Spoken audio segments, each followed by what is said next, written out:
The Commanders entered their bye week with a 71% chance of making the playoffs, and without playing a single snap, saw that number climb to 79%. That and more on today's episode of Locked On Commanders.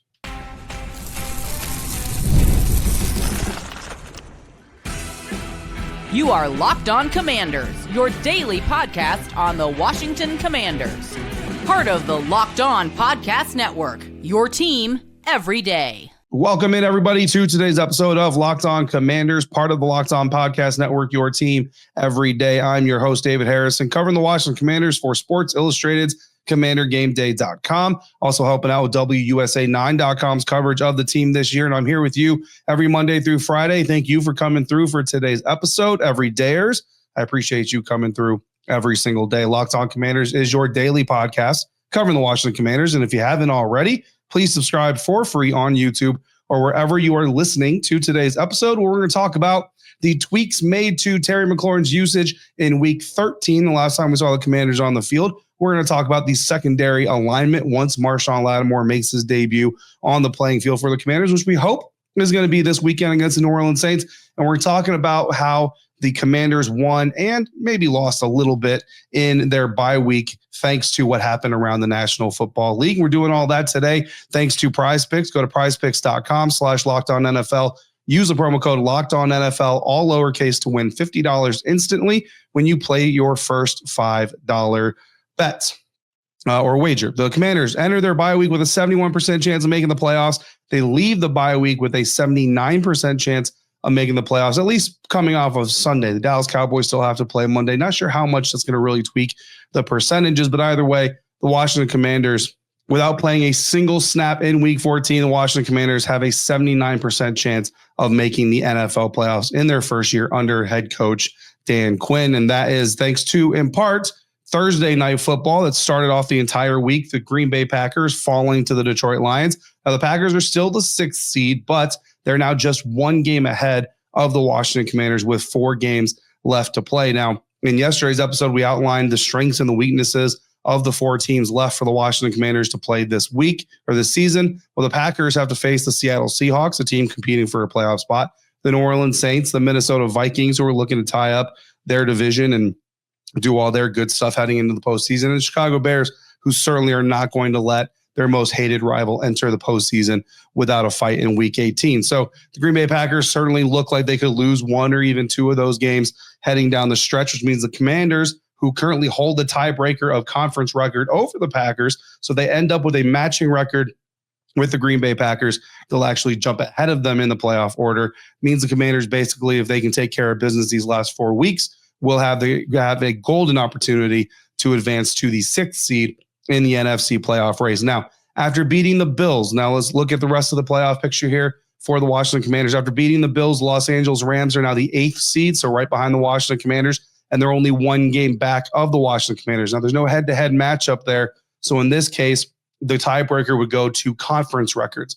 Right now, the Washington Commanders have the advantage over the Rams there, so they currently hold that tiebreaker. 9th place are the 6 and 7 Atlanta Falcons, who lost to the Minnesota Vikings on Sunday and fell into the wild card race because they were leading the NFC South. But after they lost and the Buccaneers beat the Raiders, the Bucs now lead the NFC South. The Falcons are now in the wild card pool. Now, Washington has a 2-game lead here over the Atlanta Falcons. And if the two sides ended up tying for a wild card spot, their records, the tiebreaker would come down to their head-to-head matchup in Week 17 that's coming up. So that does become an important game for the Commanders to win. If the Falcons continue, if the Falcons get back to winning, if they continue to lose, it's not going to matter. The Arizona Cardinals, San Francisco 49ers are both 6 and 7, still in the hunt.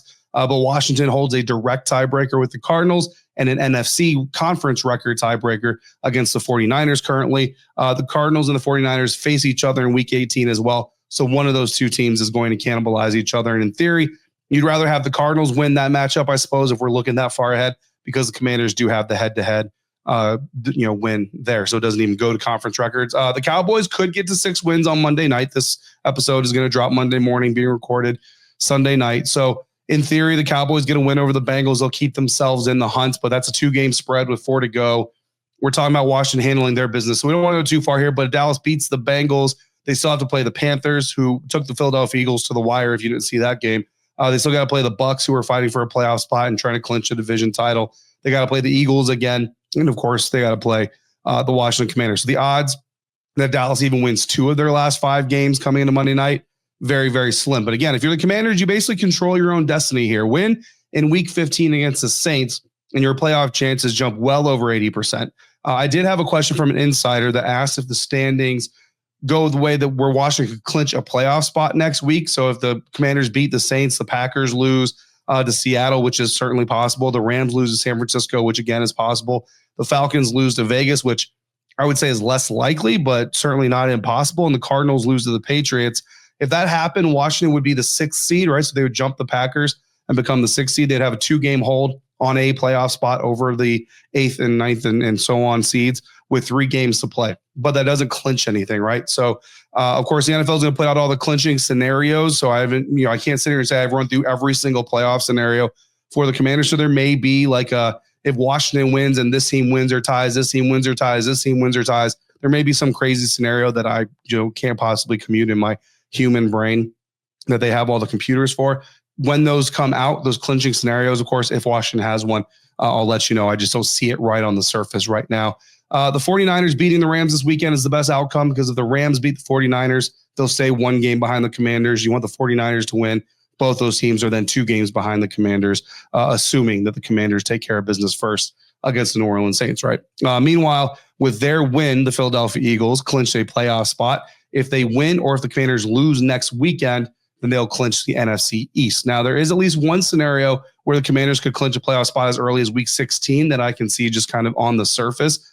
They'd have to beat the Eagles to do it. They'd have to beat the Saints to do it.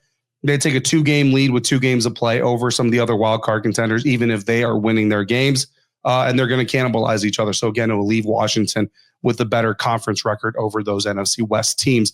Ultimately, it basically looks like, guys, as long as Washington wins 2 of its last 4 games, it's going to be in the playoffs. And it really doesn't particularly matter which 2 games. I've run a lot of scenarios where they beat the Saints and the Cowboys. They beat the Saints and the Eagles, but lost to the Falcons and the Cowboys. They beat the Falcons and the Cowboys, but lost to the Saints and the Eagles. Like, a lot of these combinations really don't matter because they're competing against NFC South and NFC West teams that are going to cannibalize each other as we get to the end of this season. Getting Marshon Lattimore on the field as early as this weekend would certainly help give confidence to the Washington Commanders' playoff opportunities and odds and their likelihood of beating the New Orleans Saints this weekend. But it's not going to help Benjamin St. Juste's roster cause I'm going to project that he's headed to the bench when Marshon Lattimore heads to the field. That discussion is coming up next on today's episode of Locked On Commanders, part of the Locked On Podcast Network, your team every day.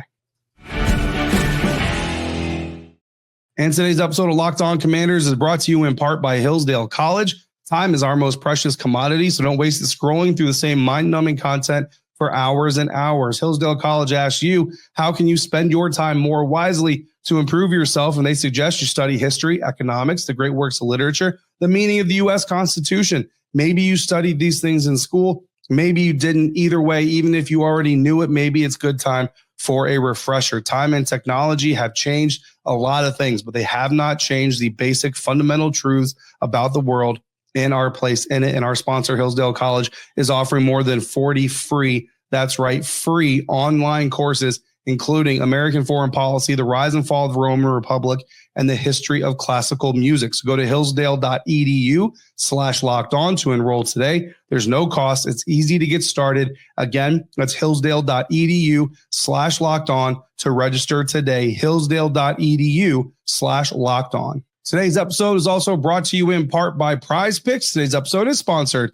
by Prize Picks. If you love watching the game, you're going to love Prize Picks, the easiest and the most exciting way to play daily fantasy sports. Whether it's football, basketball, or any of your other favorite sports, Prize Picks makes your holidays bigger and brighter, and you can now win up to 200 times your money on Prize Picks. Plus, this holiday season, they're giving away $30+ million in rewards during Picksmas and offering 2 free picks in December. And when your picks hits, Prize Picks makes it easy to cash out. You can get your money in as fast as 15 minutes. So go to Prize Picks, find your lines, project your more than lines, your less than lines, and get your money this holiday season. Download the Prize Picks app today. Use the code LOCKEDONNFL to get $50 instantly after you play your first $5 lineup. That's right, $50 instantly when you play just $5 with Prize Picks. Run your game. Getting cornerback Marshon Lattimore on the field as early as this weekend could certainly help the Washington Commanders tie up or start to tie up some of their playoff opportunities, but it's not going to help Benjamin St-Juste's cause of staying on this roster moving forward, because in my projection, Benjamin St-Juste is going to be headed to the bench. We're going to kick off our mailbag portion of today's episode here on Locked On Commanders. And if you want to get even more out of the Locked On Commanders podcast, all you got to do is become a Locked On Commanders insider. To do that, go to joinsubtext.com/LockedOnCommanders. And from there, I'm going to text you. You're going to text me. This whole time while I've been sick, it's a little bit of a consolation prize, but my insiders have been in the know, thoroughly communicated with on what's going on with the episodes and what was going on with the state of my health. And of course, I appreciate all of their well wishes as we went through it all. So you get a lot more than that. You get inside information, access to things that go well beyond the show. So if you want access like that, join subtext.com/LockedOnCommanders to try it out for free for the first 2 weeks. We actually got some new insiders while I was sick, and I had to apologize to them and tell them rough timing. I apologize, but I'm sick and it's not going to be as fun as it usually is. I apologize, but thankfully for them, and I thank them for sticking through anyway. And now we're going to get back to a little bit of normalcy here as the Washington Commanders come back from their bye week. But cracking open the mailbag again here in this episode, Dr. Wonderful came through, one of my favorite insiders, and asked, where does Mikey Sanders still play when Marshon Lattimore returns? Who solidified a spot on the roster next year, and who needs to show up these last 4 games or be shipped out? So really a 2 or 3 part question here from Dr. Wonderful. And with Sanders still, when Lattimore gets on the field, when you look at the dynamic here for the Washington Commanders and you look at what they've done on the field, just having Mike Davis take some reps from Benjamin St-Juste in recent weeks, it all just kind of points to, we really like Mikey Sanders still on the outside. We're really not sure what else we have out there. And when you're talking about playing for a playoff spot, I still think that the intention overall is probably to move Mikey Sanders still back inside at some point. I just don't think the Washington Commanders feel like they have a player on the outside right now that they want to put out there more than Mikey. So I think you got Marshon Lattimore on one side, Mikey Sanders still on the other side, Noah Igbenogany playing on the inside. And then, of course, knock on wood, it doesn't happen. But if there's injuries and stuff, you've got other ways to do that. And that, of course, would mean that Benjamin St-Juste goes to the bench. And look, I don't think Ben has really played terribly this year. Now, he's certainly had some down moments, of course, but I think everybody in the league has those down moments. I think and I count myself in there, right? I think that we kind of noticed Benjamin St-Juste down moments a little bit more because he is part of that old regime. He is part of that Ron Rivera era. And of course, he was part of the worst pass defense in the league last year. So I think, we kind of noticed those a little bit more. So that's the way that I think it's going to go. That's not confirmed inside information. I don't have like a coach that I, pushed for info and he gave it to me or anything like that. That's just what I think from reading the tea leaves. And again, kind of seeing them already kind of play around with, all right, if we pull Ben off, who does better here, who does better here. It just looks to me like they're really not sold on Benjamin St-Juste outside there. And of course, that means that there's a very good possibility that Benjamin St-Juste is not retained this offseason. His contract is expiring at the end of this season, and there's certainly a possibility that he won't come back on a new deal, or if he does, it'll be a 1-year kind of prove-it deal to start, as a backup and all those other things. Obviously, Marshon Lattimore and Mikey Sanders still are part of this team's future plans. So spots that I see open for competition next year, honestly, it's a lot of them, but I think the left tackle position is open for competition really in kind of a left tackle / right tackle thing. I kind of see a scenario where maybe the Commanders go out and they draft one of the top left tackles in the NFL draft. They move Brandon Coleman over to right tackle, and then maybe Brandon and Andrew Wiley kind of do the dance that he and Cornelius Lucas did just on the right side. And then that rookie comes in as the starting left tackle. Tight end, I don't know what Zach Ertz's future has to hold, but I think that Ben Sinnott certainly has a lot of potential, and you could potentially even see maybe a day 3 tight end drafted to bring into that room. Wide receiver, I think your wide receiver 2 job is going to be open next year. I don't think Luke McCaffrey has a guaranteed quote unquote position in the depth chart. I think he'll be on the roster, but I don't think he's coming in and be like, boom, he's just our automatic number 2 or number 3 or what have you. I think everything behind Terry McLaurin is going to be open for competition. Running back 2 again, we have to see what Austin Eckler is going to do with his future. Obviously, we hope that he's getting healthier by the day, but what his future holds for him is up in the air. So potentially running back 2 on the right defensive end job, I think is going to be open. Defensive tackle depth is going to be open. Outside linebacker depth is going to be something to look at. Cornerback number 2, again, we kind of talked about that. If Mikey is going to go back inside, you got to find a guy opposite of Marshon Lattimore. Nickel cornerback. If Mikey stays outside, you got to find a new nickel cornerback. Or if Noah Igbenogany can step up, getting into that final part of Dr. Wonderful's question. And then free safety and strong safety. Look, I like Quan Martin. I like Jeremy Chin. I don't know that either one of them has done enough for this team to say you are our solidified guy there for the future. So we'll see how they end up the rest of the season. That kind of tells you who needs to step up. It's pretty much everybody else and some of those guys that are kind of in question, including Quan Martin, who, like I said, if I'm correct and Benjamin St-Juste goes to the bench when Marshon comes out onto the field, then Quan Martin will be the last remaining starter from the Ron Rivera era in that secondary. He and Deron Payne will be the final two Ron Rivera starters on that defense as a whole. So certainly you can see a little bit of pressure for those two guys. Paul asked, how would you rate Adam Peters' first draft at this point? I would give it an A. Honestly, I would give it an A. I'm not really big into grading because grading essentially says what if we basically agree. Right, that's essentially what. But now we've got a little bit of performance. I think we can put some quantifiable information behind some grades. So I'm willing to kind of enter into this conversation. I give the draft class an A. I think you found a quarterback you can win with, which is a priority number one for every single NFL franchise. Look at the entire time Ron Rivera was here in Washington. What was he trying to do? He was trying to find a quarterback that he could win with consistently. You're not even trying to find the next Tom Brady or the next Patrick Mahomes. Just find a dude you can win a lot of games with. And that was something that's been very hard to do. You look around the National Football League, look in the division, the New York Giants, even Dak Prescott and the Dallas Cowboys. How many of us really thought the Cowboys are probably going to move on from Dak Prescott after this year? Now, again, some of those conversations have restarted, but that contract is gnarly, and don't really feel bad for them because they're stupid and they're the ones who gave it to them in the first place. But I think you also found, a starting defensive tackle. You found a starting cornerback. You found a starting left tackle or offensive tackle. You got contributors at wide receiver, tight end / fullback. You got good special teams contributions and rotational play from day 3 picks. The only rookie you can really point to from this draft class right now and say hasn't flashed some real potential is Dominique Hampton, because he just hasn't played, right? But then you have other undrafted guys like Tyler Owens.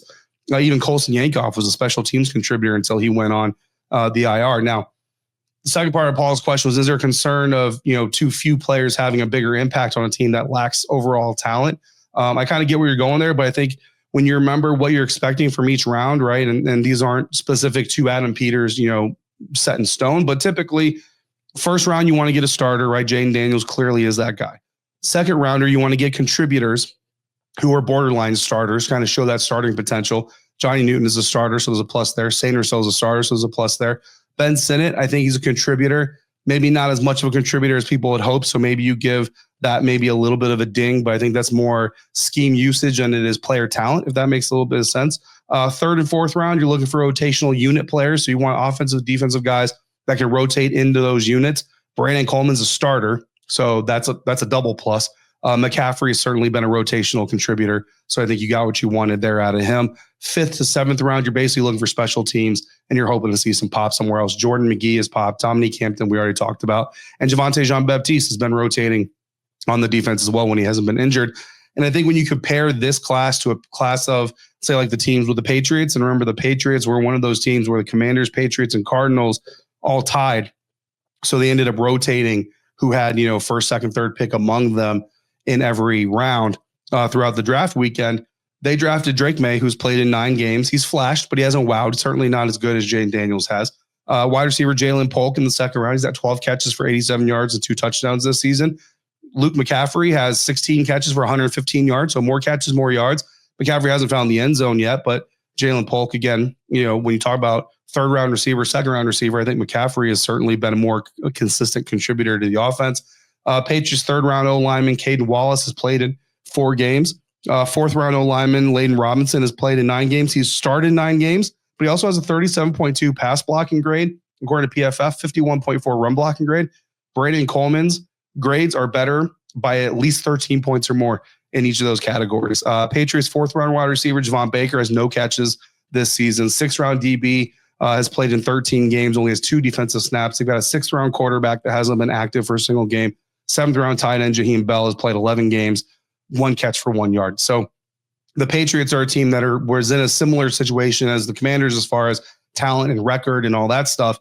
And I would say that certainly the Washington Commanders draft class has been echelons more impactful than, say, the Patriots. So, to answer the question, I'm pretty happy with the rookie class as it is for Adam Peters' first NFL draft. So I think he's made some pretty good decisions there. Another good decision the Commanders have made this year is how they diversified what was happening around Terry McLaurin in week 13. And I've got faith that it was just a sign of things to come. That and more coming up on today's episode of Locked On Commanders, part of the Locked On Podcast Network, your team every day. And today's episode of Locked On Commanders is brought to you in part by FanDuel. Get ready to take on all the NFL action this weekend, next weekend, the rest of the season with FanDuel, America's #1 sportsbook. And right now, new customers, you can bet $5 and get $150 in bonus bets if you win. The FanDuel Sportsbook app gives you everything you need to place your live bets on the NFL all in one place. So when you get a hunch in the middle of a game, any game, you can go to FanDuel, you can check out the latest stats, you can view the play-by-play, and you can get so much more information on the exact same page where you can then place those in-game bets. Of course, you can also place your pregame bets. The Washington Commanders are currently 3.5-point favorites to beat the New Orleans Saints in week 15. We'll see how week 14 alters those odds. So go to FanDuel.com to join up today. And again, if you're a new customer, you can get started with $150 in bonus bets if you win your first $5 bet. That's FanDuel.com. Never waste a hunch. Make every moment more with FanDuel, an official sportsbook partner of the National Football League. Another good decision made this year by the Washington Commanders was how they diversified what was happening around star receiver Terry McLaurin in week 13. And for me, I've got faith that it was just a little bit of a sign of things to come. Ravi came through the mailbag and asked if the switch of where Terry was lined up last week was more just for show and that he could be on the other side, or if it was a switch in actual schematic planning. And to me, I do believe it was a shift in schematic planning. Now, that being said, Terry McLaurin still lined up split left wide 70% of the time against Tennessee Titans. It was about an 8% drop from his season average. So it's not a very significant drop in where he was lined anyway. But what we really liked about the amount of what Terry McLaurin was doing was his right breaking routes, right? His routes that ran from left to right. So even though he's lining up left, how many times he ran into Jayden Daniels' right side or just towards the right side of the formation where Jayden is more comfortable throwing the ball, and how many route combinations Cliff Kingsbury drew up for him where they basically isolated him, or they prevented him rather from being isolated by the opposing team, the Tennessee Titans' primary defender on him, because they did things to move another receiver or tight end outside of him, essentially making Terry the quote unquote slot receiver in the route tree combination versus where he's lined up, if that makes sense. So breaking more inside versus just running straight up the field or staying out wide left a lot as he was doing before. And I think that it's a sign of adjustments for the Washington Commanders and how they're going to use Terry McLaurin. Now, I still think Cliff Kingsbury is going to come out with this kind of base offense and say, okay, you're going to have to make me understand that I have to kind of do these things and I need to get, to these looks. But I still think it's more of a strategic shift, not a huge dramatic shift, which is actually a little bit more frustrating because they were such somewhat slight shifts, and they're shifts that we asked for, coming out of the Philadelphia Eagles game. So to not see them against the Dallas Cowboys is a little bit more frustrating and kind of makes you look back and say, well, if you make these adjustments against the Dallas Cowboys, you probably win that game. And then you win the game against the Tennessee Titans. And now you're a 9-win team. And instead of us saying we've got to win 2 of your last 4 to make the playoffs, you probably only got to win 1 of your last 4 to make the playoffs, or you win that second one. And no matter what else happens, you clinch a playoff spot, all these other things. So, that's where things get frustrating. But at the end of the day, lessons get learned when they get learned. Bill came through. What week is considered optimum for bye week? So, of course, a very late bye week, the latest bye week of the season for the Washington Commanders here this year, week 14. And I'll tell you what, man, because I got sick in it, couldn't have come at a better time for me, but certainly felt the grind. If you're the Washington Commanders, certainly felt the grind of covering. And I think, even the fans, you kind of understand the grind of having a bye week come that late. Now, Bill also asked, what teams always seem to have the optimal bye week. I don't really have a method of tracking when each team has their bye weeks. I can tell you the Dallas Cowboys did not have the quote unquote optimal bye week, in my opinion. Now, of course, that's where this question can take a turn, because I think which week is the best week to have your bye week is basically a personal preference type of thing. And I also think it's a hindsight contextual thing, because I remember there was a year I was covering the Buccaneers. So they had a week 4 bye, and it wasn't that long ago. And all of us in the Buccaneers media were like, man, what a terrible thing the NFL did. This team's got a week 4 bye. It's going to suck. They've got all these games to play in a row. And then once they make the playoffs, like they're going to play for like 20 weeks straight. It's going to be terrible. And then by the time week 4 came, everybody looked at that roster and the health and the injury report and is like, man, it's a good thing these dudes got a bye. They need this bye right now. So, the context really matters. And personally, the best thing that I can really equate this to, because I'm not an NFL player, is deployments in the military, right? And I always prefer to try to get my leave, my 2 weeks of leave, as close to 2/3 through my deployment as possible. I didn't want to take it in the first half. I didn't necessarily want to take it right at the 50% mark either. I tried to get about 66% of my deployment done before I took leave if possible. So in an 18-week NFL schedule, that would bring you right around week 11 or week 12, which would have been right after the Steelers game or the Eagles game. So a little bit sooner than what they got. The Cowboys, like I said, had their bye week in week 7, so not necessarily the best bye week for them either, according to my calculations. But the Commanders have had a week 14 bye each of the last 3 seasons. So I would expect next year that they don't have a week 14 bye, because that would be really a little messed up for the NFL, to be quite honest with you. Probably would have been best for the Commanders this year in hindsight to have it around week 8 or 9 from a health standpoint, especially as it pertains to running back Brian Robinson Jr. But if Washington can secure a playoff spot, it's kind of like your Thursday game. Like going into your Thursday game, everybody hates it. But if you win your Thursday game, everybody's like, oh, it's not that bad now. Nah, we got this, the pseudo bye and everything else. Even if you lose that Thursday game, you still come out of it saying like, well, we've got, 10 days now. We can get a little bit healthier and all that stuff. But I think that probably would have been the best spot as week 8 or week 9. As it was. But with Marshon Lattimore potentially making his debut this weekend, that week 14 bye is going to look a lot better. And then if they make the playoffs, or assuming they make the playoffs, it's going to be a lot better when you're talking about playing a divisional round game as your 6th straight game versus a divisional round game being like your 10th straight game if you had that week 7 bye, right? Or actually it would even be even more. So I think, it's all relative at the end of the day. Merle had a question. Has Phidarian Mathis fallen out of favor with the coaches, pointing out that, of course, he was a healthy scratch against the Tennessee Titans. Phidarian Mathis has played 16 or more snaps in every game this year until the Titans game, 20 or more every week since week 3 until the Titans game. In that Titans game, Carl Davis, defensive tackle from the practice squad, was elevated. Head coach Dan Quinn did say that basically it was a competition thing. Carl Davis has been working his butt off, so he deserved a shot. It was more about competition than anything, according to Coach Quinn. Also kind of mentioned how big and squared up Davis can be. And I think that's really where this thing comes in. Because, again, the Washington Commanders' run defense has not been very good, right? The pass defense, the defense as a whole wasn't great to start the season, right? But the pass defense has gotten better.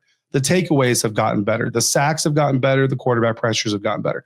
What hasn't really gotten better is the run defense. And certainly in spurts, it's gotten better. I think they did a pretty good job of containing Saquon Barkley for 3.5 quarters, honestly. But overall, the run defense has still been pretty bad. So I think that's really what it's about, because Phidarian Mathis is not grading out very well as a run defender. And Carl Davis, like DQ basically said, is much bigger than Phidarian Mathis. So remember the playoffs last year, Aaron Jones, then with the Green Bay Packers, running back now for the Minnesota Vikings, had a 5.6 yards per carry run average and 3 rushing touchdowns against Cowboys defense. So for Dan Quinn, who has talked about trying to learn from his experiences of the past, starting now to try to figure out how to make my run defense better makes a lot more sense than worrying about it in the playoffs and then say, well, now let's see. Now, as far as Phidarian Mathis falling out of favor, I don't know if I'd go that far yet, because Commanders can only elevate Davis from the practice squad 2 more times before they would have to sign him to the active roster in order to play him. So, right now I would still kind of just put it in the experimenting pile, not so much as, falling out of favor. Now, if it happens again against New Orleans Saints, it may be a different story. I think maybe you could see it happen again against the Philadelphia Eagles, right? Saquon Barkley coming up, maybe even the Atlanta Falcons, who have a better run game, especially through the middle of the offensive line, whereas the New Orleans Saints basically do most of their running damage on the perimeter, right? So I think maybe you could see that be done strategically. But again, if you elevate him 3 times, you got to sign him to the active roster. So we'll see what happens there. But Davis, like I said, significantly bigger than Phidarian Mathis. I think it really has more to do with trying to figure out the run game. And at the same time, look, Phidarian Mathis certainly, is not a small dude. Maybe you can see some things on tape that Davis did against the Tennessee Titans and be like, hey, when we tell you to do these things, this is what it looks like. Now go out there and emulate that. So we'll see if Phidarian Mathis gets the message. But I wouldn't go as far as to say that he's on the outs yet, just that the coaching staff is trying to do things. They're recognizing their own weaknesses, trying to do things to get better in those areas. In the next episode of Locked On Commanders, we are going to have comments from head coach Dan Quinn to talk about. So the Washington Commanders getting ready to come back to work. We'll have some more things to talk about as well. And we'll also do a little bit more look back at the Washington Commanders through the first 13 weeks of the NFL season as we continue to go through the bye week. And then right back Wednesday, we're at practice. Thursday, crossover.